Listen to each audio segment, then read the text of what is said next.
mine now. Amen. Sebab kami milik-Mu Tuhan. Sebab kami adalah aset berharga-Mu.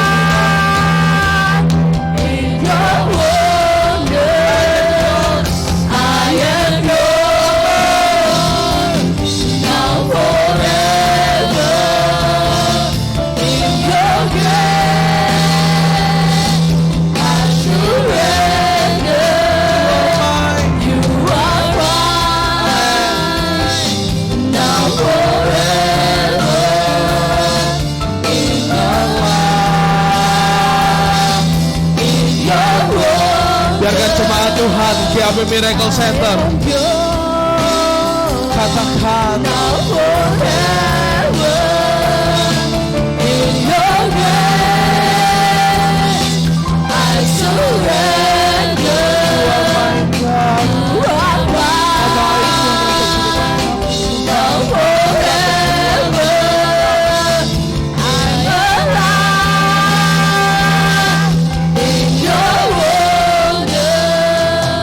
biarkan jemaat Tuhan GAP sendiri katakan amin.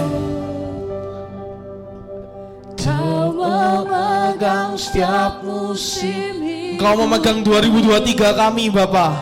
Kau memegang setiap pekerjaan kami, Kau memegang setiap tanggung jawab kami. Dan itu yang membuat kami gak punya alasan untuk takut. Amin.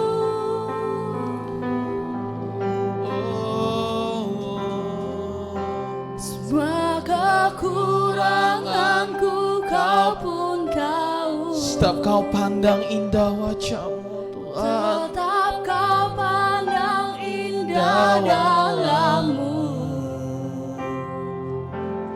Ku angkat tanganku dan berseru, katakan ku milik-Mu.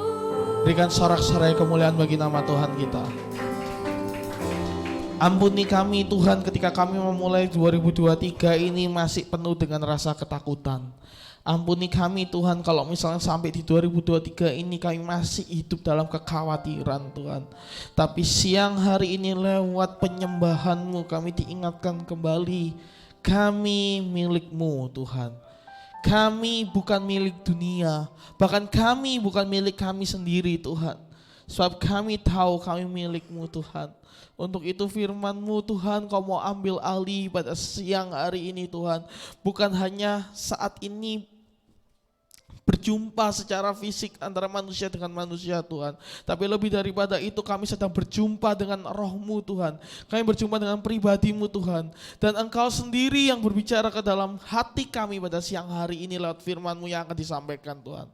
Sembunyikanlah kami dalam salib-Mu saja Tuhan. Dan biarlah setiap firman yang akan ditabur pada siang hari ini tidak akan dicuri daripada si jahat Tuhan. Kami percaya Tuhan firman yang ditabur pada siang hari ini boleh menjadi iluminasi bagi setiap kehidupan kami. Boleh menjadi rema dalam setiap kehidupan kami. Sehingga kami pun melangkah 2023 ini tidak dengan ketakutan, tapi dengan keberanian dan penuh dengan kepercayaan. Sebab kami tahu kami bersama dengan Engkau, Allah yang hidup. Berbicaralah kepada setiap kami siang hari ini, kami pun siap mendengarnya. Di dalam nama Tuhan Yesus, haleluya, amin. Silakan duduk, shalom.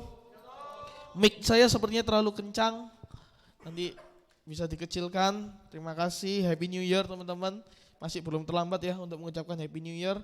Senang bisa berjumpa dengan teman-teman sekalian. Kita langsung saja kita akan buka Alkitab kita. By the way kita akan bicara mengenai greater responsibility. Apa itu artinya? Artinya adalah tanggung jawab yang lebih besar. 2023 adalah waktu kita ya. Kalau kemarin ada yang tanya sama saya, kira-kira visi Marco di 2023 ini apa gitu kan. Kalau Peter kemarin sharing di Komsel, dia visinya apa Peter? Pembersihan ya. Bagaimana Tuhan membersihkan hal-hal apa yang sepele, hal-hal apa yang menjadi kotor dalam setiap kehidupan kita, Tuhan bersihkan. Nah, kalau dari saya pribadi, saya mendapat satu visi yang saya imani itu akan saya hidupi di 2023. Atau saya akan belajar untuk menghidupi, yaitu apa? Tuhan mau ajak kita level up. Youth yang ada di tempat ini sama-sama semuanya level up. Saya melihat 80% mungkin yang ada yang duduk di bangku saat ini semuanya sudah ambil bagian dalam pelayanan. Kalaupun belum dapat bagian dalam pelayanan, saya percaya di luar sana, entah itu dalam dunia sekuler Anda, entah itu dalam pendidikan Anda juga ambil bagian. Oke, artinya saya tidak berjumpa dengan anak-anak MC Kids, saya tidak berjumpa dengan Jingjing, dengan Clara gitu ya, bukan. Tapi saya berjumpa dengan orang-orang yang sudah punya satu tugas dan tanggung jawab. That's why ketika saya mendapatkan visi mengenai tanggung jawab, saya ambil itu. Kenapa? Karena ya kalau saya boleh ngomong di tahun 2023 ini saya juga udah umur 25. Artinya seperempat abad, teman-teman. Ya. Artinya bukan kehidupan saya bukan lagi bukan berarti saya banggang sama orang tua, enggak, tapi artinya saya sudah harus individu. Saya sudah harus independen lah istilahnya. Gitu loh. Nah, di dalam independen itu yang akan jadi berbahaya.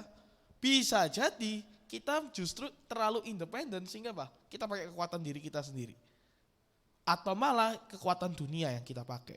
Nah, hari ini saya mau ajak teman-teman untuk sadar kalau Anda para MC Youth ya pengen level up, ya udah. Berarti dibutuhkan apa? Tanggung jawabnya juga harus lebih besar. Tapi kalau Anda memilih untuk menjadi kanak-kanak rohani ya, Paulus pernah ngomong, terserah kamu mau dewasa rohani atau mau kanak-kanak rohani. Kalau kanak-kanak rohani ya dikasih makan yang enak-enak, yang lembut-lembut. Tapi kalau dewasa udah waktunya ngerasain sakit, ngerasain hal-hal yang keras. Gitu loh. Kalau misalnya hari ini teman-teman MC Youth yang di tempat ini masih mau kayak dulu yang harus ditanyai apa kabar, udah ke gereja, udah doa, udah baca firman, Anda mau digituin terus ya nggak apa-apa. Itu tapi jangan kaget kalau Anda akan terus stuck dalam kerohanian Anda karena apa? Anda masih kanak-kanak. Ciri kedewasaan itu sebenarnya simpel. Yaitu apa? Tanpa Anda disuruh, Anda sudah tahu apa yang harus Anda lakukan. Benar nggak? Dewasa, orang dewasa kalau misalnya udah punya tanggung jawab gitu sebagai suami misalnya ya. Sama Mas Bungki gitu kan sebagai suami. Tanpa disuruh, dia juga udah tahu apa yang harus dia lakukan. Kenapa? Yaitu dia sudah punya satu tanggung jawab yang lebih besar. Gitu loh. Nah, tanggung jawab yang lebih besar juga bukan hanya ketika kita masuk dalam ranah, mungkin udah ambil jadi suami istri. Bukan. Tapi dalam kehidupan kita, sekularitas kita, keuangan kita, dalam bisnis kita, pekerjaan kita, itu juga harus tuntut apa? Tanggung jawab yang sama. Nah, hari ini kita akan belajar dalam Matius 20 ayat 1 sampai 16. Ya, untuk terus kita level up maka dibutuhkan sikap greater responsibility ini, bukan sekedar menjadi orang kanak-kanak. Gitu ya. Saya bisa ditampilkan, saya ingat kayak kisahnya ada yang ngikutin film Spider-Man enggak?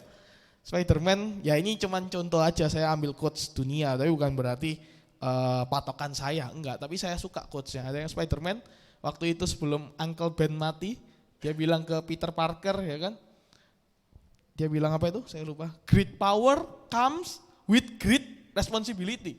Kekuatan datang, kekuatan kehebatan semakin datang, itu juga disertai dengan apa? Tanggung jawab yang besar. Nah, teman-teman juga sama. Dalam kerohanian kita, kalau kita mau ngomong level up, tanggung jawabnya juga harus di level up juga. Nah, ini yang akan kita baca bersama-sama dalam Matius 20 ayat 1 sampai 16. Ayat ganjil akan saya bacakan dan ayat genap teman-teman bisa bacakan, kita akan baca bersama-sama bersaut-sautan. Di situ dikatakan apa? Perumpamaan tentang orang-orang upahan di kebun anggur. Di ayat yang pertama, adapun hal kerajaan sorga sama seperti seorang tuan rumah yang pagi-pagi benar keluar mencari pekerja-pekerja untuk kebun anggurnya. Ayat kedua, teman-teman silakan. Setelah ia sepakat dengan pekerja-pekerja itu mengenai upah sedinar sehari, ia menyuruh mereka ke kebun anggur. Kira-kira pukul 9 pagi ia keluar pula dan dilihatnya ada lagi orang-orang lain yang menganggur di pasar. Ayat keempat, katanya kepada mereka, pergi jugalah kamu ke kebun anggurku dan apa yang pantas akan kuberikan kepadamu. Dan mereka pun pergi.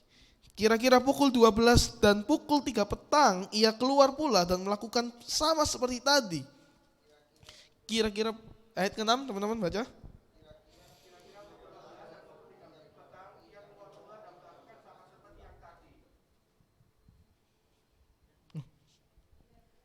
Ayat ke-6 ya? Berarti saya ayat yang ke-7 ya?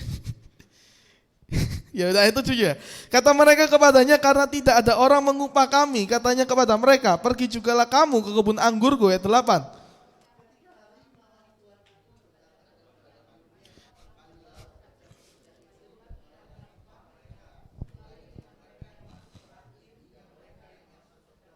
Ini Alkitab kita cetakannya sama ya, LAI gitu ya.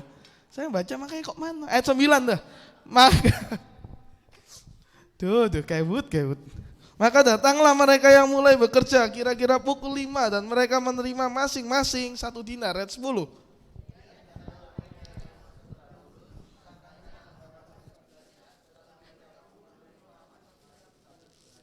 Ketika mereka menerimanya, mereka bersungut-sungut kepada Tuhan itu. Ayat ke-12.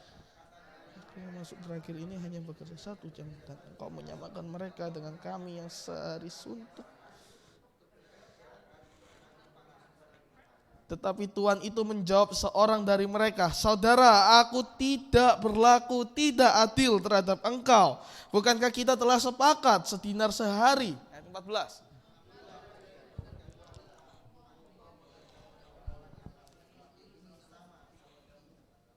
Tidakkah aku bebas mempergunakan milikku menurut kehendak hatiku, atau iri hatikah engkau karena aku murah hati? Ayat 16.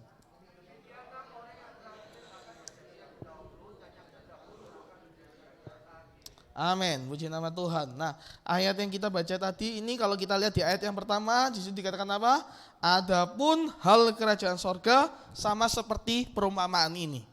Saya tidak perlu menceritakan nilai kerajaan sorga itu apa, karena sudah saya bahas dalam khotbah saya di Unexpected Value. Teman-teman yang tertinggal bisa saksikan di YouTube GW Miracle Center gitu kan. Tapi kita akan langsung masuk saja mengenai perumpamaan. Jadi pada saat itu Yesus memberikan perumpamaan kepada para muridnya. Ada seorang pemilik kebun anggur, oke? Sama dia ini mencari pekerjanya. Singkat ceritanya seperti itu. Ada pekerja yang sepakat, oke, silakan bekerja. 1 dinar 1 hari, berarti kan ya, kesepakatan nih di awal, gaji 1 dinar 1 hari. Pemilik kebun anggurnya ini keliling tuh, pergi ke pasar, jam 9 pagi, masih pagi gitu kan, ketemu ada orang pengangguran, ditanya, kenapa kamu gak bekerja? Iya Pak, saya gak dapat pekerjaan, udah ikut saya aja, kebun anggur, ikut kerja sana. Jam 12 siang dia pergi lagi, mungkin ke terminal, ketemu ada orang belum kerja, ditanya, kenapa kamu gak kerja? Ayo, udah kamu ikut aja di sana. Sampai jam 3 dia masih ketemu, ya. Sampai jam 5 dia masih ketemu. Ada orang ditanya, kenapa kamu gak kerja? Iya nih, orang-orang tuh gak mau ngupahi saya. Ya udah, saya tampung. Silakan kerja di tempat saya. Sampai akhirnya mereka bayaran tuh. Ya, mereka bayaran. Berarti kan kita bisa melihat bahwa ada orang, ya katakanlah ini orang yang bekerja dari pagi, siang, sore, malam. Sisanya ini adalah orang-orang yang bekerja penuh dengan belas kasihan karena dilihat oh nggak kerja ya udah ikut saya ke kebun anggur, benar ya? Jamnya pun juga beda, benar ya? Yang ini kan dari pagi, siang, sore, malam. Nah bayaran secara nilai kita. Cara pandang kita, mungkin kita akan mikir kan, bayaran ini sengaja nih pemilik kebun anggur, teman-teman bisa baca nanti di ayat yang ke-9 atau nggak salah ya, atau ayat ke-7, dia itu mendahulukan orang-orang yang barusan kerja, yang datangnya terakhir, dikasih bayaran, nih kamu 1 dinar. Orang yang kerja dari pagi, siang, sore, malam, dia ngira, dia bersangka, Alkitab mencatat, sangkanya dia akan mendapatkan lebih dari 1 dinar. Kenapa? Ya orang yang baru kerja 1 jam, orang yang baru kerja 3 jam, orang yang baru kerja 4 jam, dapatnya 1 dinar. Aku dari pagi, siang, sore, malam, full time gitu kan. Berarti harusnya dapatnya lebih besar. Ya logika kita secara bisnis dalam zaman sekarang ya kayak gitu kan. Mau kita kerja part time pun juga seperti itu. Tapi apa yang didapatkan? 1 dinar, teman-teman. Menurut teman-teman, kalau kita baca hari ini adalah situasi yang aneh, teman-teman. Kenapa? Karena nggak adil kan. Secara nasional kita, ini nggak fair, nggak seimbang, teman-teman. Tapi saya mau katakan, itulah nilai sorga. That's why kita ngomong apa? Itulah satu nilai yang gak bisa kita pikirkan. Satu nilai yang gak bisa kita bayangkan. Bahwa nilai sorga gak akan pernah sama dengan nilai kita. Itu teman-teman. Nah, kalau kita melihat dari firman ini, perumpamaan ini, siapa yang jadi pemilik kebun anggur? Tuhan. Siapa yang menjadi pekerja terakhir, pekerja terdahulu, artinya yang pekerja pertama, gitu kan? Siapa? Anda dan saya, setiap dari kita. Sebenarnya pekerja terakhir siapa? Jiwa-jiwa yang terhilang. Dan kata upah, ya, ilustrasi upah di sana memiliki arti apa sih maksudnya? Hak keselamatan, Roma 4, nanti kita akan bahas lebih lanjut. Teman-teman, kalau kita ngomong hak, tadi juga udah disinggung di khotbah pagi ya, mengenai hak. Bagaimana Abraham mendapatkan hak atas janji Tuhan. Hak itu artinya apa sih? Satu ketetapan, satu status yang gak bisa dirubah-rubah. Anda hak warga negara Indonesia, Anda mau pergi ke Malaysia, Anda mau pergi ke Thailand, Anda ke Singapura, selama Anda punya hak warga negara Indonesia, Anda akan mendapatkan keselamatan, jaminan. Kalau sampai ada kenapa-napa, Anda akan dicari. Dan kalau misalnya negara Thailand, misalnya kita di Thailand, terus tiba-tiba nyawa kita terancam, Indonesia bisa nuntut tuh Thailand. Kenapa? Karena kita punya hak. Dan ingat, hak itu kalau kita ngomong hak, berarti ada orang yang nggak dapat hak itu kan. Itu loh. Tapi permasalahannya, kalau kita lihat di sini, kita kembali lagi ke dalam permasalahannya, yaitu apa? Nggak imbang. Hak orang yang udah kerja lama, hak sama orang yang baru kerja sama. Maksudnya apa sih, Mar? Ya ini loh saya mau bilang, 2023 Tuhan mau ajak kita untuk apa? Punya tanggung jawab yang lebih besar. Gambaran kita bekerja di dalam kebun anggur itu adalah gambaran apa sih? Bagaimana hubungan pengenalan kita sama Tuhan. Mungkin saya lihat di sini ya, ada orang-orang yang baru mengenal Tuhan. Sementara saya pakai kisah saya saja ya. Udah 25 tahun dari saya lahir, saya jadi orang Kristen. Saya bisa saja dalam diri saya akan merasa bahwa rumah saya jauh lebih besar di sorga daripada orang-orang yang baru kenal Tuhan. Misalnya seperti Indri gitu kan, baru kenal Tuhan. Ya, mungkin saya akan bisa mengklaim saya lebih berpengalaman. Saya harusnya lebih jago daripada si dia dan segala macamnya. Tapi teman-teman, hari ini kita harus sadar bahwa di mata Tuhan bukan bicara soal senior dan junior. Tapi bicara soal apa? Tugas dan tanggung jawab itu loh. Mungkin seringkali kalau kita melihat realita gereja, ya saya ngomong in general ya, kita tuh selalu terjebak dalam apa sih kalau saya boleh katakan, permasalahan dari pekerja yang iri hati itu. Mereka terjebak dalam perasaan self-center, teman-teman. Mereka terjebak dalam perasaan individu. Kalau aku hari ini bisa lebih hebat, kalau aku hari ini bisa dapat posisi yang lebih enak, seharusnya aku juga dapat hak yang juga lebih besar dong. Kalau kita pakai itu secara konsep dunia, Anda benar. Tapi kalau Anda pakai konsep itu untuk konsep sorga, Anda salah besar. Nah, permasalahannya kalau kita ngomong soal rohani, jangan bawa-bawa value dunia. Dalam kehidupan kita, tanggung jawab itu Tuhan akan tuntut. Kalau Anda sudah diselamatkan, kayak tadi kita ngomong hak keselamatan itu udah valid, gak bisa berubah. Itu hak yang kita terima. Gitu loh. Tapi tanggung jawabnya, misalnya orang yang baru kenal Tuhan sama saya yang udah senior, itu sama teman-teman. Hari ini kalau misalnya saya diizinkan boleh mendapat kesempatan berkhotbah di depan teman-teman, bukan berarti saya ngomong, oh saya lebih hebat daripada Daniel. Oh secara kerohanian saya lebih jago daripada Gusti. Oh secara kerohanian Adel itu gak ada apa-apanya sama saya. Enggak loh teman-teman. Tuhan tentu sama.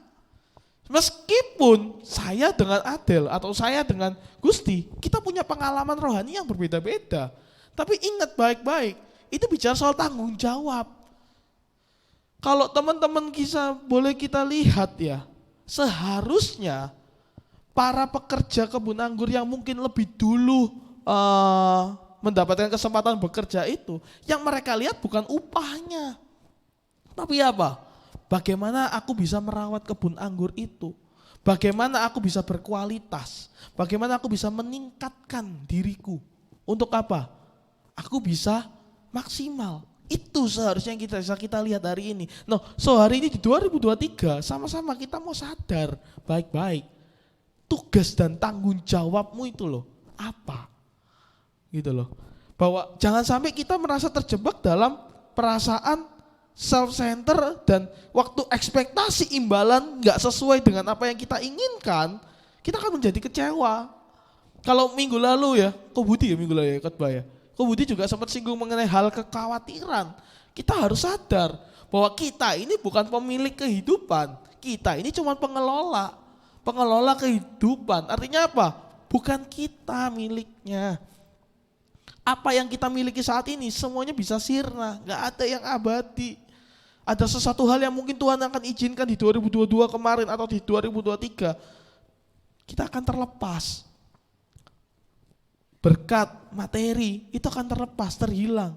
Tapi ada juga yang datang dalam kehidupan kita. Nah itu loh, seharusnya bukan itu yang kita pikirkan.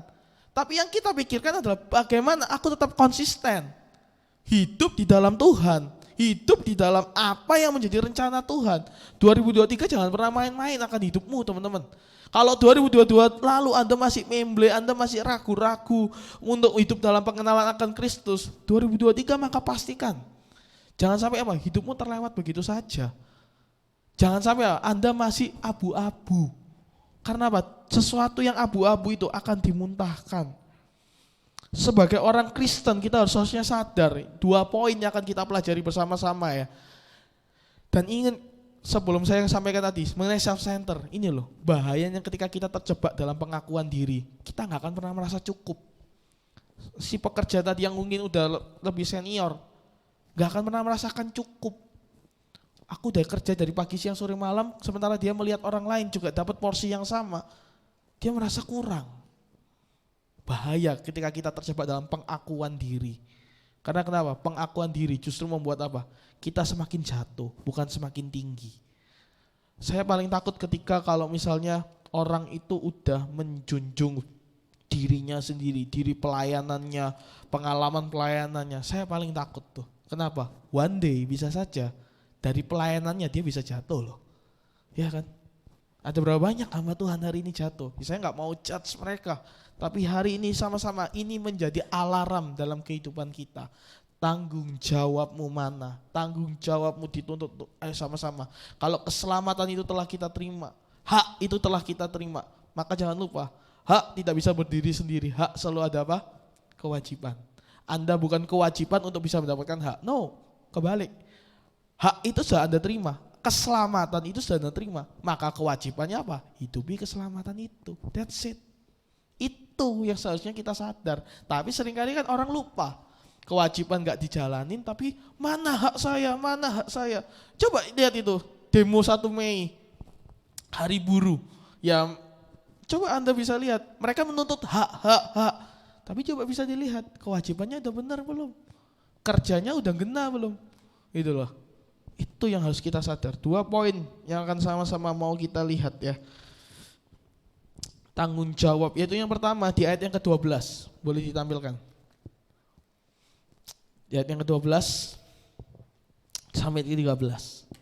Jujur dikatakan, katanya mereka yang masuk terakhir ini hanya bekerja 1 jam dan engkau menyamakan mereka dengan kami yang sehari suntuk bekerja berat dan menanggung panas terik matahari. Di ayat yang ke-13. Tetapi Tuhan itu menjawab seorang dari mereka, saudara, aku gak berlaku gak adil terhadap engkau. Bukankah kita telah sepakat sedinar sehari? Jadi si pekerja yang udah dulu bekerja itu ngomel sama tuannya.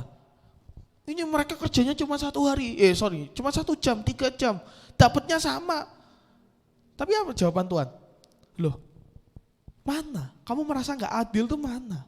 Bukankah kita sepakat di awal 1 dinar 1 hari? Nah ini loh seringkali yang kita lupa. Kalau kita ngomong I have decided to follow Jesus, udah lakukan tanggung jawabmu untuk sebagai pengikut Yesus. Tapi waktu kamu ada masalah, kamu mempertanyakan Tuhan. Atau mungkin, Mar, aku udah 8 tahun loh pelayanan di gereja ini. Kok seolah-olah aku jadi tambal ban ya? Cuman jadi butuhnya doang. Mar, hari ini aku udah 8 tahun pelayanan. Tapi ada orang yang mungkin pelayanan baru 1 bulan bisa dapat porsi yang lebih tinggi. Mana? Adilkah? Seringkali kita hanya terjebak dalam diri kita. Tapi kita lupa yang Tuhan minta di poin yang pertama. Kita harus bergerak sesuai dengan fungsi, bukan sekadar posisi, teman-teman. Seharusnya para pekerja yang mereka lihat bukan kepada pembagian upahnya, namun melihat kepercayaan yang mereka dapatkan. Kalau kita ngomong fungsi, itu bicara soal apa sih? Dampak, buah apa yang dihasilkan. Itu loh yang Tuhan sebenarnya tuntut dalam setiap kehidupan kita ketika kita sudah mendapatkan hak itu. Apa fungsi Anda? Bergeraklah sesuai dengan fungsi Anda. Jangan sampai kita hanya terjebak dalam perasaan posisi. Kenapa? Kalau kita ngomong posisi, nantinya kita akan merasa rutinitas semata. Kalau kita ngomong fungsi, ini juga bicara soal apa? Bagaimana kepercayaan Tuhan yang Tuhan sudah berikan dalam hidup Anda. Loh, pekerja kebun anggur yang udah senior ini loh, mereka lupa. Sekalipun mereka dapat hak yang sama dengan pekerja yang baru, tapi mereka lupa loh teman-teman, bahwa mereka tetap dipercayakan sama tuannya. Iya kan? Tapi lucunya apa?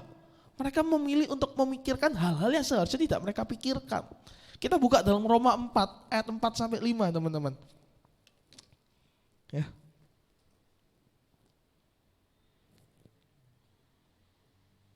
Sudah ketemu? Yesus katakan apa sih? Kalau ada orang yang bekerja, upahnya tidak diperhitungkan sebagai hadiah, tetapi sebagai haknya. Ayat kelima, tetapi kalau ada orang yang tidak bekerja, namun percaya kepada Dia yang membenarkan orang durhaka, imannya diperhitungkan menjadi kebenaran. Maksudnya apa sih Marco? Jadi gini, Rasul Paulus ngomong ke Roma, jemaat Roma, di ayat yang keempat kita kembali. Kalau ada orang yang bekerja, upahnya itu enggak sebagai hadiah, tetapi sebagai hak.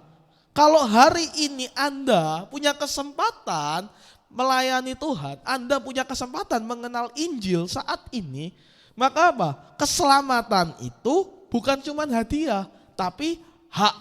Balik lagi ya, hak itu apa? Ketetapan. Itu loh. Itu yang harusnya kita sadari. Itu yang Roma 4 ayat 4 ini harusnya kita pegang. Bahwa Anda dan saya punya hak akan keselamatan. Tapi gimana dengan orang-orang yang mungkin baru atau belum mengenal Tuhan? Ayat kelima, Paulus juga ngomong, kalau orang yang gak bekerja, tapi dia percaya sama Tuhan, dia juga akan mendapatkan bagiannya, yaitu apa? Kebenaran. Maksudnya apa sih Entah itu kamu hari ini yang udah mungkin bergereja dengan mungkin jiwa-jiwa yang terhilang di luar sana, atau mungkin yang mereka yang baru mengenal Tuhan, itu sama. Haknya sama, teman-teman. Tinggal tanggung jawabnya aja yang berbeda.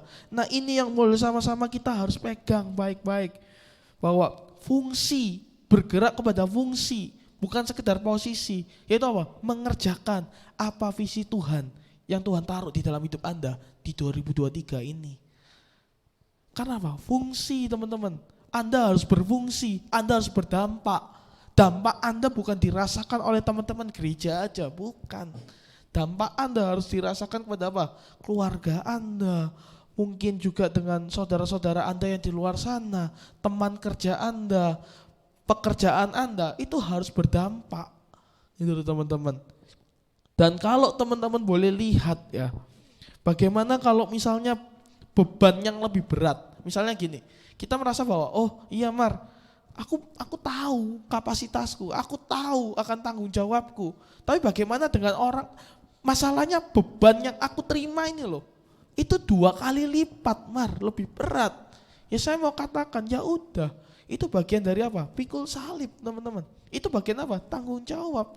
Ikut Tuhan Yesus gak pernah Alkitab jamin hidup yang enak-enak doang. Kalau kemarin di Komsel Peter udah sampaikan ya mengenai apa?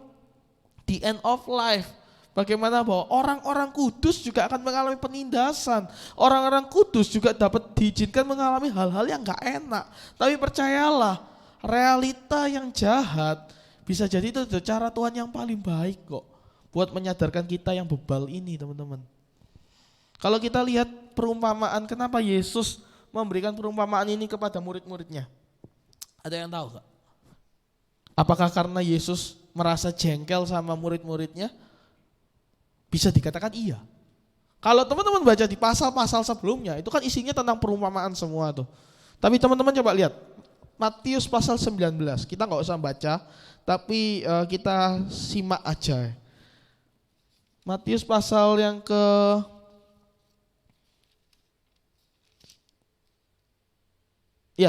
coba lihat. Sebelum di pasal ke-20, itu di ayat yang ke-27 sampai 30. Di situ bagaimana Yesus memberikan perumpamaan upah mengikut Yesus. Teman-teman masih ingat ceritanya gini enggak? Jadi ketika itu Yesus memberikan perumpamaan, ada seorang anak muda, gagah, ganteng, penampilan baik, rohani, semuanya sempurna. Dia datang kepada Yesus dan dia bertanya, apa yang kurang dari aku supaya aku bisa menjadi pengikutmu? Lalu Yesus jawab apa? Jual semua harta milikmu, tinggalkan semua, ikut aku. Udah, kurang satu itu doang. Yang kurang dari si pemuda ini kurang satu itu doang. Jual semua harta miliknya, ikutlah Yesus, ya kan? Lalu apa yang terjadi dengan si anak muda ini? Anak mudanya pergi meninggalkan Yesus dengan menangis dan kecewa. Perumpamaan itu yang disampaikan Yesus kepada murid-muridnya. Lalu di pasal yang ke-20, Yesus memberikan perumpamaan kepada kebun anggur. Kalau teman-teman baca secara kajian teologisnya, ini bicara gini loh.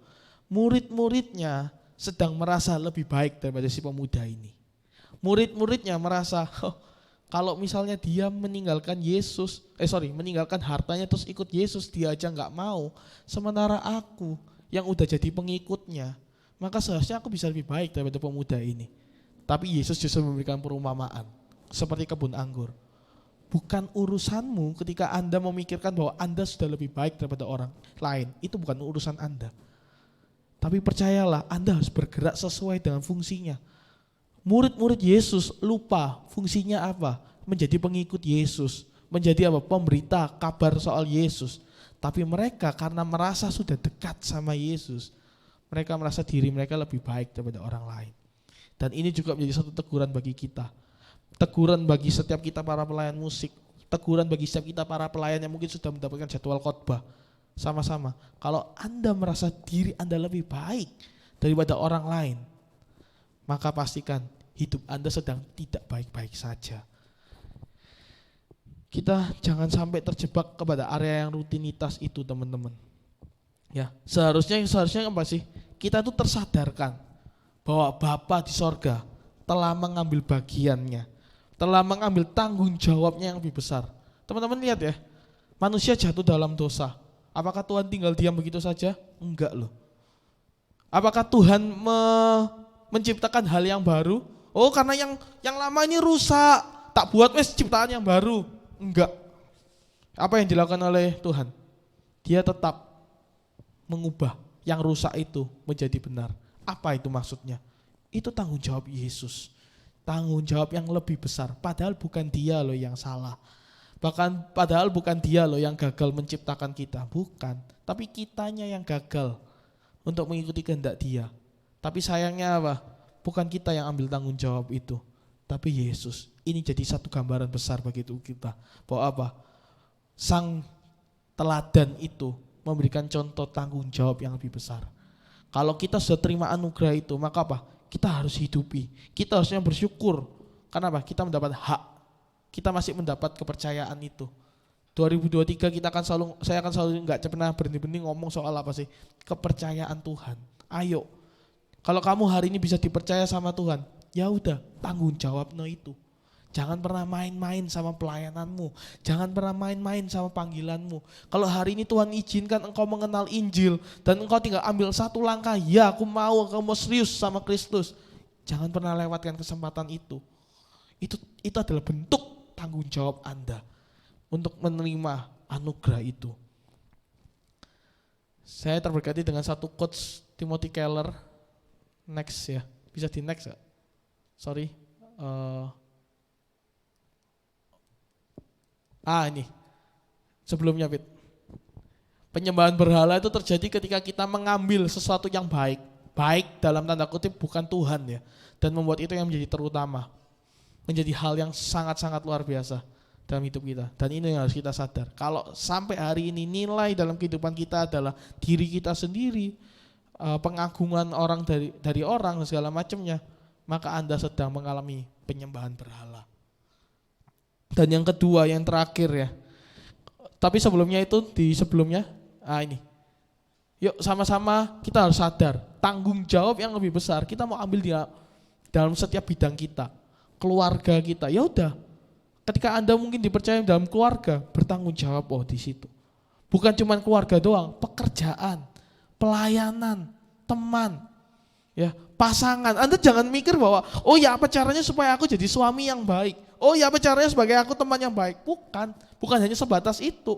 Tapi bagaimana Anda bisa menciptakan fungsi sebagai teman yang baik. Fungsi menjadi apa? Suami yang baik. Fungsi menjadi istri yang baik. Yaitu apa? Berpusat kepada Kristus. Menyadarkan bahwa apa? Kehidupan kita seharusnya menjadi teladan untuk Kristus. Gaya kehidupan kita itu Kristus yang harus ditonjolkan.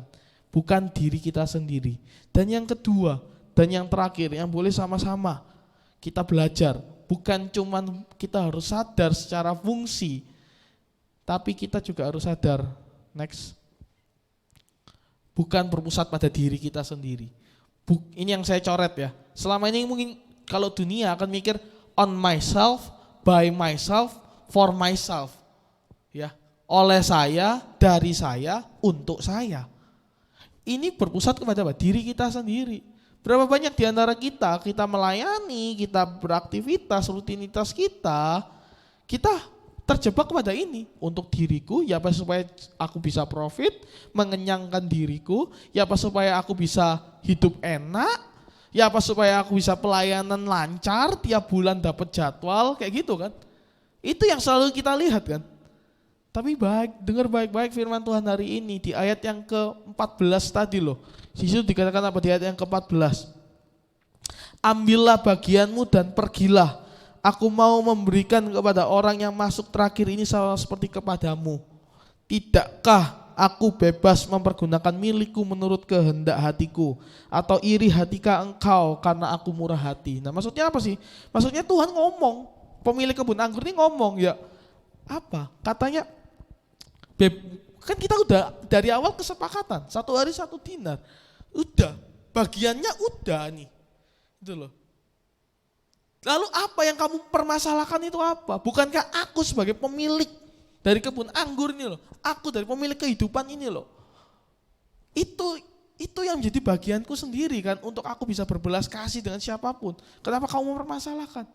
Nah, seringkali kita lupa bahwa apa yang kita lihat diri kita sendiri, padahal apa jiwa-jiwa yang di luar sana seharusnya juga punya dapat kesempatan seperti kehidupan kita.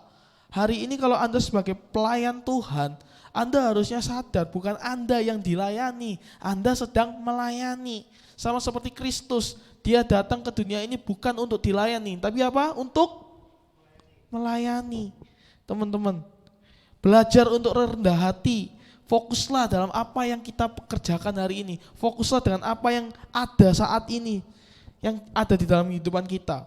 Kalau bukan milik kita, ya udah, jangan pernah memusingkan. Sebab apa? Di dalam kerajaan Allah, coba bisa di next. Dalam kerajaan Allah, kebesaran tidak akan pernah diukur lewat kemampuan kita, tapi dengan memberikan diri kita untuk Kristus melalui hal yang terkecil. Ini loh, ya. Dan ini yang sangat gak enak teman-teman, tidak berpusat kepada diri kita sendiri.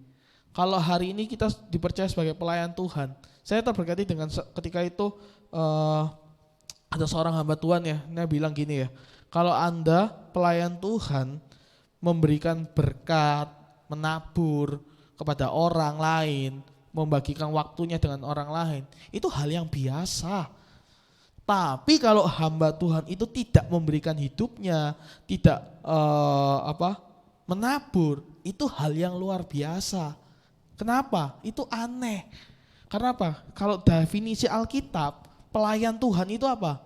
Memberi kok, memberi waktunya, memberi hidupnya, keset teman-teman, posisinya. Posisi yang penuh dengan apa? Posisi yang di bawah, mengambil posisi yang paling kecil. Dan Yesus sudah berikan contoh itu di dalam kayu salib. Masakah kita tidak mau bermegah lewat salibnya, namun kita justru bermegah dalam diri kita sendiri teman-teman. Kita harus sadar, sebelum saya tutup khotbah saya ya, dalam perumpamaan yang kita baca, perumpamaan yang kita pelajari sama-sama, renungkan sama-sama siang hari ini bahwa apa sih? Upah itu bagiannya Tuhan. Kita cukup mengerjakan bagian kita. Tapi seringkali kita take over tuh. Kita mengerjakan, kita memikirkan apa yang jadi bagiannya Tuhan. Ya apa ya supaya aku bisa dapat kerja, ya apa ya aku bisa dapat uang segini, ya apa ya supaya aku bisa untung banyak, ya apa ya supaya aku itu bisa main musik yang enak dan segala macam dan bla bla bla banyak macam lainnya. Kita cuma terjebak dalam apa sih? Kita memikirkan tentang diri kita sendiri. Gitu loh. Padahal apa? Itu udah bagian yang lain. Maksimalkan dirimu nih loh, udah berdampak belum? Udah mengambil tanggung jawab yang paling besar belum?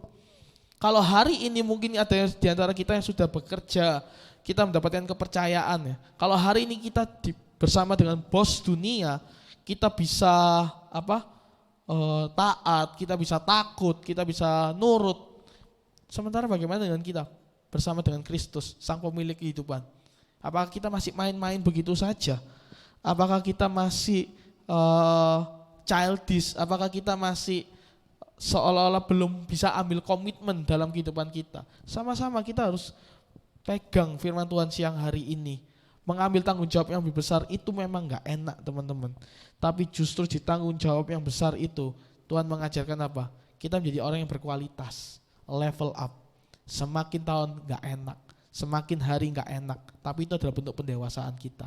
Kita akan melihat apa sih? Berkat yang kita cari itu bukan berkat yang ada saat ini, tapi yang di kekekalan nanti. Bolak-balik firman Tuhan kan selalu ngomong kayak gitu kan. Nah itu, ini bentuk dari apa? Kita mencari berkat yang kekal itu. Kita mengumpulkan berkat yang kekal itu. Sampai kapan? Sampai gak ada waktunya teman-teman. Mari sama-sama kita mau responi firman Tuhan saat ini. Pengalaman pelayanan kita mungkin membantu kita dapat bertanggung jawab lebih besar dalam melayani Dia. Tapi bukan membantu Anda menunjukkan pribadi yang lebih baik daripada orang lain.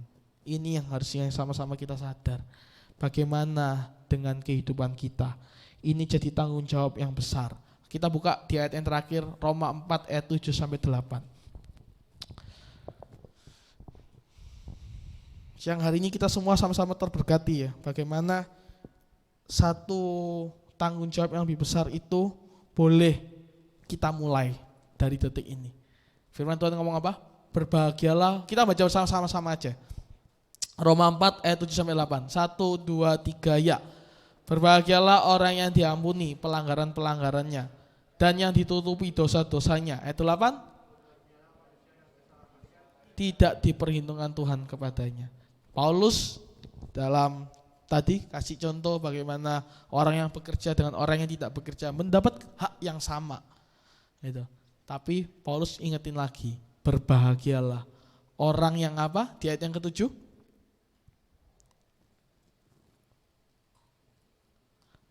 Diampuni pelanggarannya dan ditutupi dosa-dosanya. Ini bicara soal apa? Mau kamu berjuang, bertanggung jawab lebih besar, ingat toh. Tanggung jawabmu itu tidak akan pernah sebanding menggantikan tanggung jawab Bapa di sorga. Hak dosa, setiap dosa-dosamu, pelanggaranmu itu sudah diampuni, itu hakmu. Maka apa? Kerjakan kewajiban Anda, yaitu dengan apa? Tahu fungsinya apa, tahu bahwa kamu sedang tidak hidup untuk dirimu lagi. Kamu harus tahu itu loh teman-teman. Dan kalau misalnya marahku hari ini sampai hari ini aku belum dapatkan fungsi, aku belum tahu aku harus panggilanku seperti apa. Coba renungkan baik-baik apa yang Tuhan inginkan dalam hidup Anda. Renungkan sama-sama, belajar daripada setiap sang pemilik kebun anggur itu. Tidak ada seorang pun loh teman-teman yang layak sebenarnya ya. Tidak ada seorang pun yang layak bekerja di kebun anggur itu.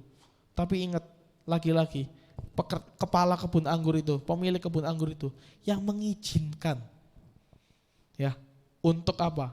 Kamu bisa bekerja, kamu bisa bereksplor, kamu bisa berdampak. Sama seperti Bapa di sorga, Tuhan mengizinkan kamu untuk apa? Bisa lebih lagi dipakainya dengan penuh apa? Kerendahan hati, teman-teman. Saya tutup khotbah saya dengan satu kisah. Saya undang pemusik dan WL Singer bisa maju ke depan.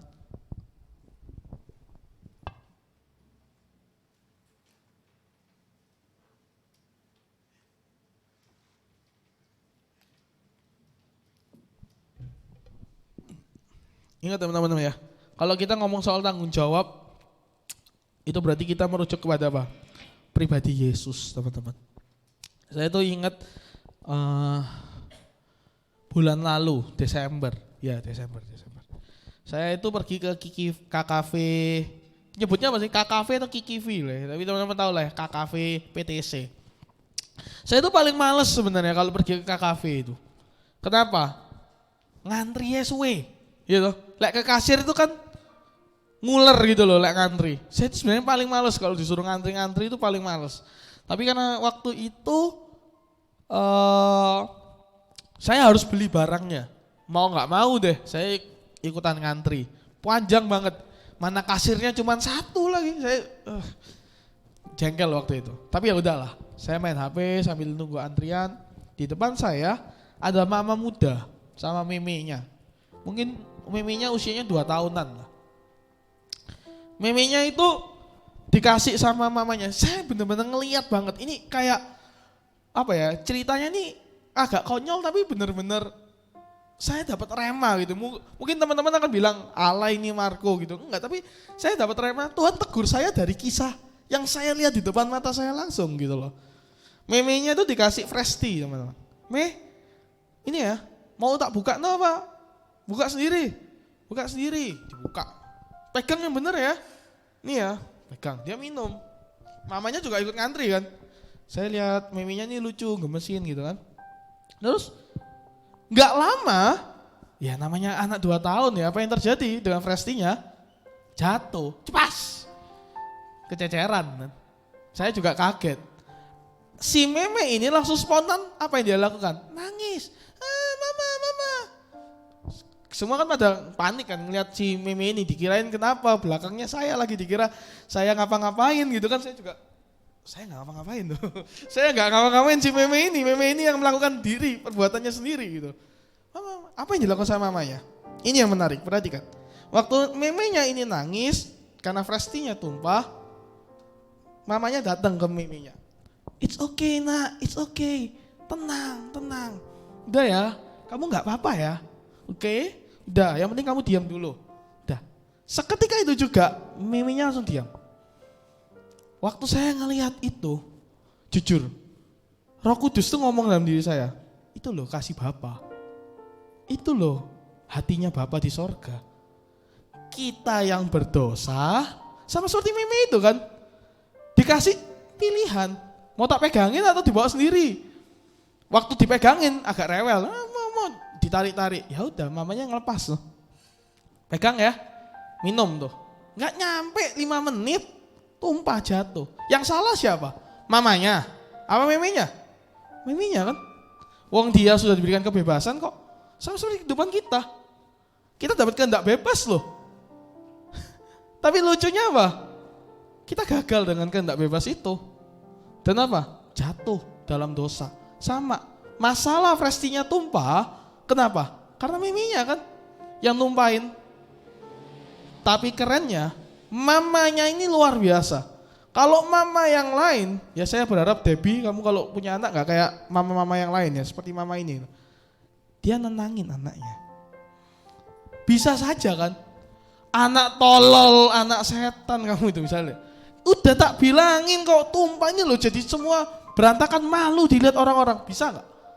Bisa, sangat bisa.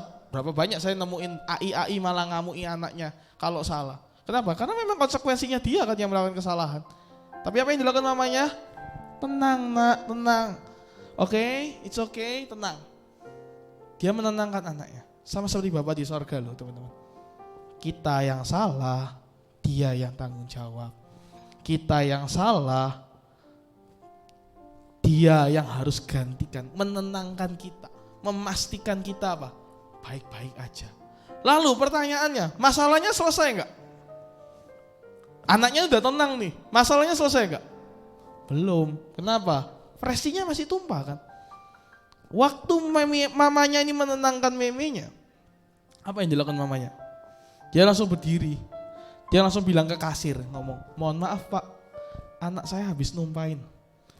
Boleh pinjam pel-pelan gak? Waktu saya ngeliat gitu, ya mungkin agak alay ya, tapi saya ngeliat, mamanya ambil bagian. Apakah mbah pel-pelan terus, pel dewe? Enggak, teman-teman. Tapi hari ini kita sadar, ada masalah loh. Kita nggak tanggung masalah itu, padahal kita yang penyebab masalahnya. Kita nggak tanggung itu. Tuhan yang tanggung jawab. Itu loh, the greater responsibility. Tanggung jawab yang lebih besar. Tanggung jawab Bapa di sorga nggak bisa kita tandingi. Tanggung jawab kita nggak bisa menandingi tanggung jawabnya Bapa di sorga, nggak akan pernah bisa.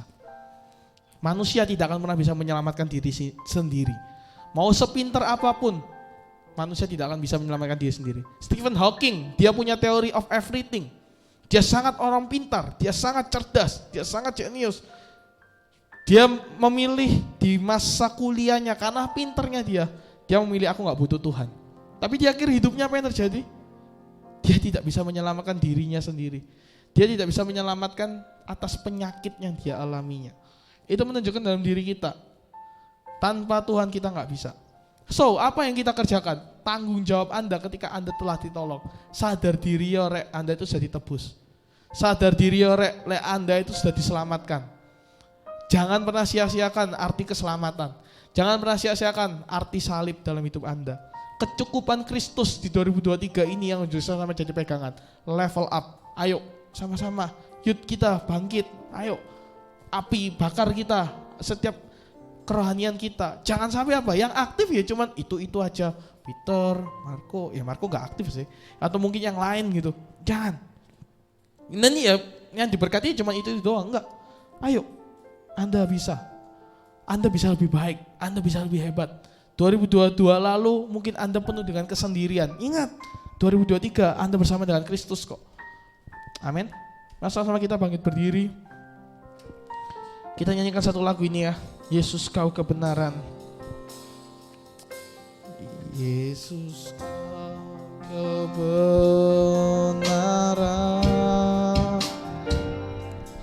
yang menyelamatkanku.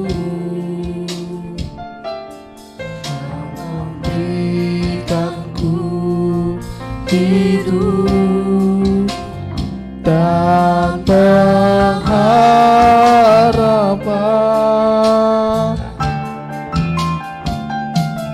ku ikut kehendakmu, ku perlu anugerahmu, ku nyatakan janjiku kepadamu.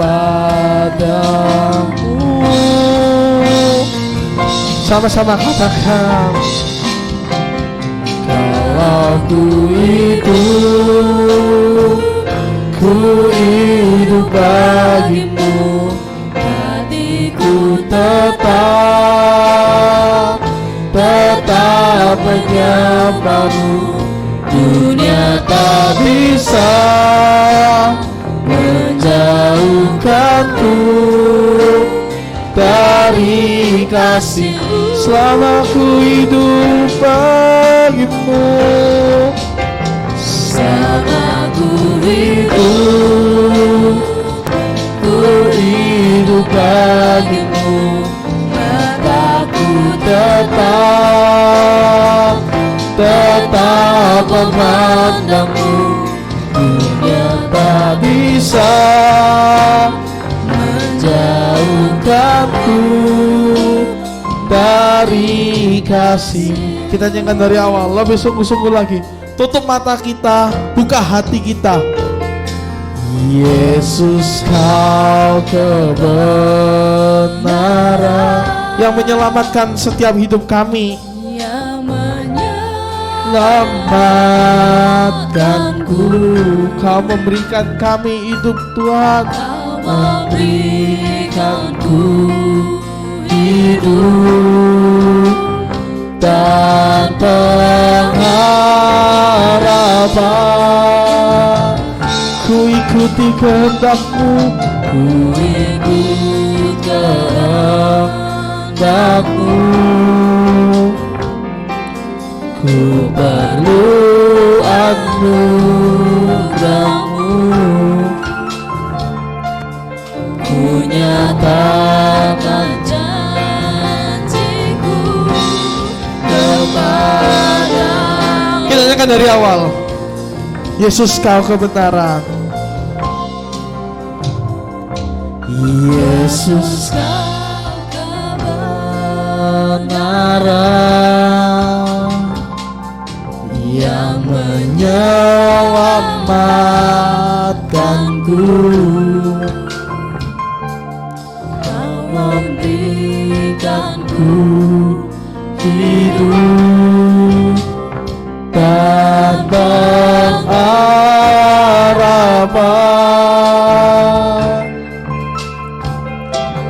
Ku ikut kehendak-Mu. Ku perlu anugerah-Mu. Ku nyatakan janji-Mu kepadaku.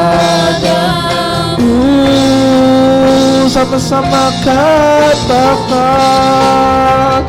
kalau ku hidup bagi-Mu, hatiku tetap menyembah-Mu. Dunia tak bisa menjauhkanku dari kasih-Mu. Selama ku hidup, amin, ku hidup bagi-Mu. Mataku tetap memandang-Mu. Dunia tak bisa menjauhkanku. Sekali lagi katakan, kalau ku hidup bagi-Mu Tuhan. Kalau ku hidup, amin, ku hidup bagi-Mu. Hatiku tetap menyembah-Mu. Dunia tak bisa menjauhkanku dari kasih-Mu. Selama ku hidup Tuhan, ku hidup bagi-Mu. Mataku tetap memandang-Mu. Dunia tak bisa menjauhkanku dari kasih-Mu. Firman Tuhan siang hari ini boleh sama-sama menyadarkan kita, tanggung jawab Tuhan berbeda sama tanggung jawab dunia manusia. Kita tidak perlu ambil bagian tanggung jawab atas dosa kita. No, kita nggak perlu bertanggung jawab atas dosa kita. Karena kenapa? Ada kasih yang lebih besar yang datang, yang telah menyelamatkan kita. Kita tidak bisa menyelamatkan diri kita sendiri. Tapi tanggung jawab yang bisa kita ambil adalah tanggung jawab setelah kita diselamatkan. Kalau tadi saya banyak bicara soal tanggung jawab bagi kita yang udah senior lah istilahnya, sudah mengenal Tuhan lebih dulu. Tapi saya mau katakan, tanggung jawab yang lebih besar itu juga berlaku bagi orang-orang yang baru mengenal Kristus. Tanggung jawab yang lebih besar itu juga berlaku bagi orang-orang yang mungkin belum mengenal Tuhan tapi sudah menerima Injil itu. Itu jadi satu tanggung jawab. Kenapa? Kamu mau do action gak dari Injil itu? Hari ini firman Tuhan mengenai tanggung jawab itu. Biarlah boleh sama-sama menamparkan kita, menyadarkan kita bahwa mungkin selama ini kita gak pernah bertanggung jawab atas keselamatan yang sudah kita terima. Mungkin selama ini kita gak pernah tanggung jawab sama hak yang sudah kita terima. Atau mungkin kita hari ini belum bertanggung jawab atas kepercayaan yang sudah Tuhan berikan dalam hidup Anda. Dengar baik-baik, di luar sana ada begitu banyak jiwa yang terhilang, gak bisa kesempatan dengerin Injil. Tapi hari ini kita bisa duduk enak, ASEAN, suasana dingin. Kita bisa tiap minggu terima Injil, tiap minggu terima Injil. Itu satu kepercayaan yang Tuhan berikan. Atau mungkin hari ini Anda mendapatkan satu kepercayaan bahwa Anda dipercaya dalam pekerjaan Anda dipercaya dalam kuliah Anda dipercaya keluarga Anda. Atau mungkin hari ini di tahun 2023 Anda dipercaya untuk punya status baru. Sebagai suami baru, sebagai istri mungkin. Tapi dengar baik-baik. Back to the Bible.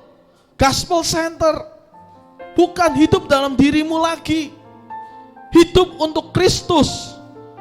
Itu adalah bukti bahwa Anda sedang mempertanggungjawabkan kepercayaan Tuhan yang Anda berikan. Yang Tuhan sudah berikan dalam hidup Anda. Ketika Tuhan ngomong, kamu dapat dipercaya. Itu bukan pertanyaan teman-teman. Tapi itu adalah pernyataan. Kenapa? Karena Tuhan gak pernah salah memilih umatnya. Tuhan gak pernah salah memilih untuk siapa yang mau dengar Injil. Tuhan gak pernah salah. Itu adalah pernyataan dalam hidup Anda. Kamu dapat dipercaya. Kamu dapat menerima Injil. So hari ini sama-sama kita mau hidupi tanggung jawab kita. Jangan sampai itu menjadi sebuah kesia-siaan. Kita sudah 15 hari melewati 2023 ini. Masih ada 350 hari teman-teman. Masih panjang. Ada 350 lembar kosong yang siap diisi, ditulis, diwarnai bersama dengan Kristus.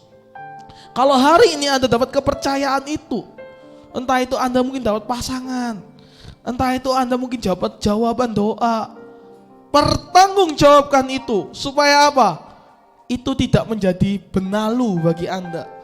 Itu bukan menjadi kemerosotan iman Anda, tapi justru dengan kehadiran berkat yang baru itu boleh semakin mengapi-apikan dirimu di hadapan Tuhan.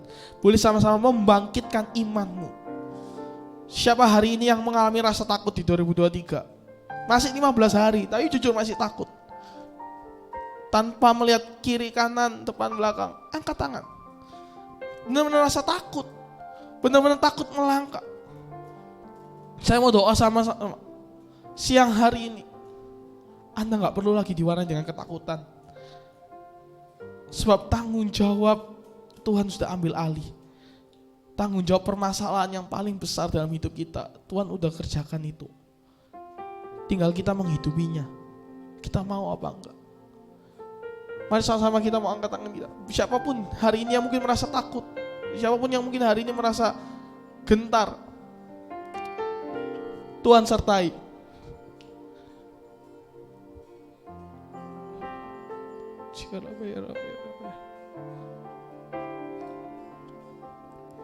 Oh sana bagimu, oh sana. Terus kita mau sembah Dia. Haleluya.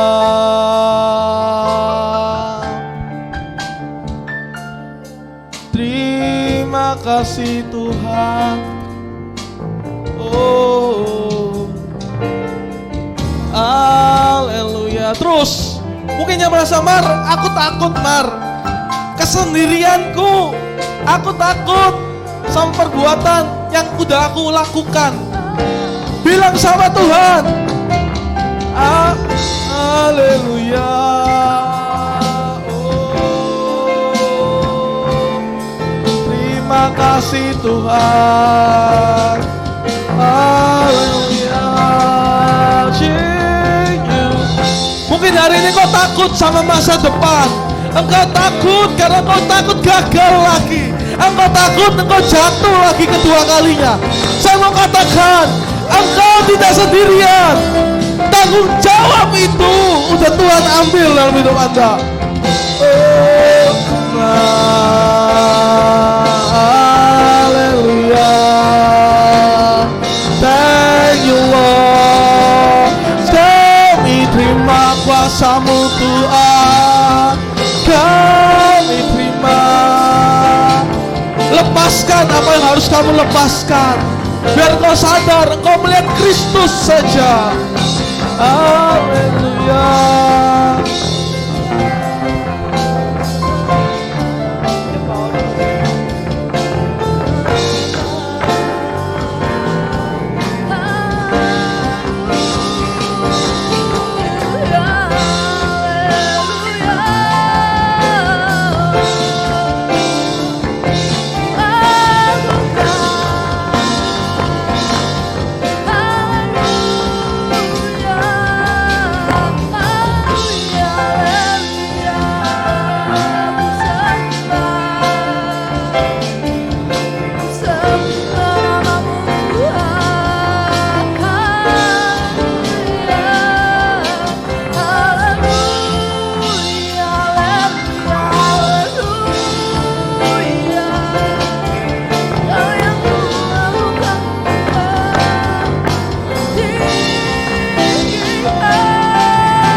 Bapak, kami mengucap syukur Tuhan.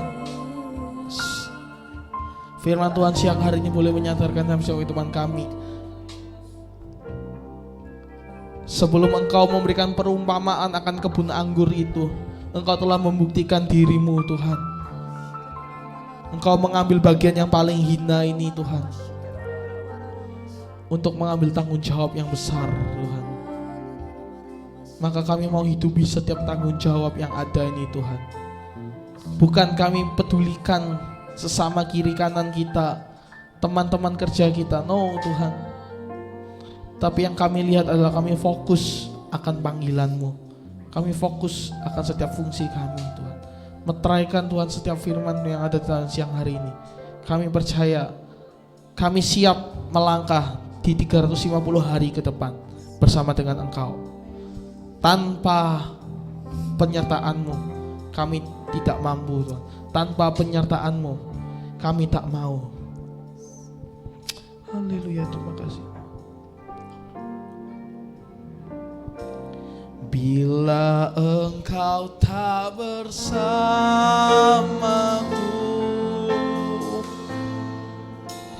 ku tak mau berjalan.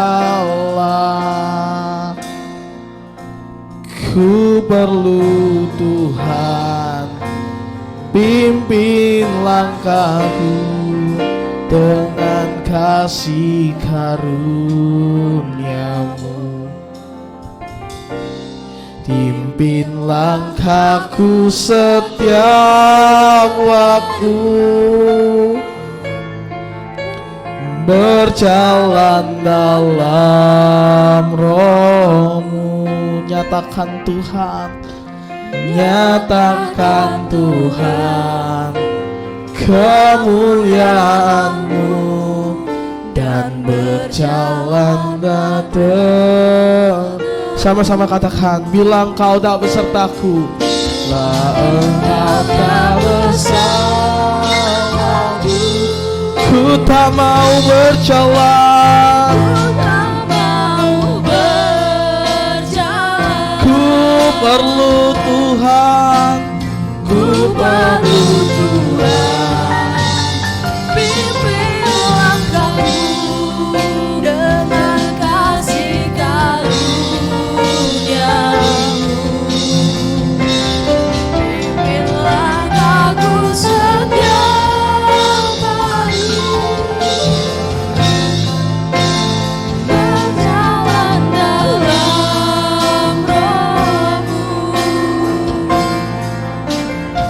Nyatakan kemuliaan-Mu dan berjalanlah denganku. Nyatakan Tuhan, Kemuliaan-Mu dan berjalanlah denganku. nyatakan Tuhan, nyatakan Tuhan kemuliaan-Mu dan berjalanlah denganku. Berikan tepuk tangan yang paling meriah lebih dahsyat bagi Tuhan kita. Kami tahu Tuhan, tahun 2023 kami tidak akan berjalan sendirian, sebab ada Allah Immanuel, Allah yang bersama dengan kami, berserta dengan kami, berjalan bersama dengan kami, menyertai kehidupan kami. Kami percaya Tuhan, firman-Mu boleh mengubah hati pikiran kami, sehingga kami melakukan apa yang menjadi bagian kami. Kami mau melakukan tanggung jawab kami Tuhan, dengan kami mengerjakan apa yang menjadi bagian kami dalam kehidupan kami Bapa. Kau memberkati anak-anak Bapa di tempat ini. Firman yang sudah dibentangkan tidak akan pernah kembali dengan sia-sia, tetapi Roh-Mu akan bekerja terus atas kehidupan kami Tuhan. Kau memberkati hamba-Mu Marco yang sudah menyampaikan kebenaran firman-Mu. Bila roh hikmat dan pewahyuan Allah turun atas kehidupan anakmu ini, dia boleh menjadi pemimpin atas generasinya. Dimanapun dia berada, dia boleh menjadi berkat, kuasa, otoritas, wibawa ilahi turun atas hambamu ini Tuhan. Dimanapun dia berada Bapa, bahkan dalam pekerjaannya, pengetahuan, kreativitas, inovatif Tuhan berikan dalam kehidupannya Bapa, sehingga dia boleh mengerjakan segala sesuatunya untuk kemuliaan nama Tuhan. Terima kasih Bapa buat ibadah yang luar biasa, hadirat-Mu boleh ada di tengah-tengah setiap kami, karena kami percaya Tuhan, ketika Engkau berhadir di tengah-tengah kami, yang sakit disembuhkan, yang lemah dikuatkan, yang berbeban berat Tuhan akan bebaskan setiap kami Tuhan, sehingga kami percaya Tuhan, sepulang dari tempat ini kami membawa sukacita yang luar biasa daripada Tuhan. Dan sebentar Bapa, kami akan memberikan yang terbaik. Biarlah persembahan ini boleh menjadi pelebaran kerajaan atas gereja kami Tuhan. Kami mau memberikan dengan sukacita dan kerelaan hati dalam nama Yesus, sebab Tuhan baik, bahwasanya kasih setianya untuk selama-lamanya. Kami siap memberi Tuhan dengan sukacita. Haleluya. Amin. Silakan duduk. Sambil persembahan dijalankan, saya akan membacakan pengumuman selama sepekan ini. Tapi sebelumnya semua diberkati oleh firman Tuhan pada siang hari ini. Sama-sama berikan tepuk tangan dulu yang paling meriah buat Tuhan.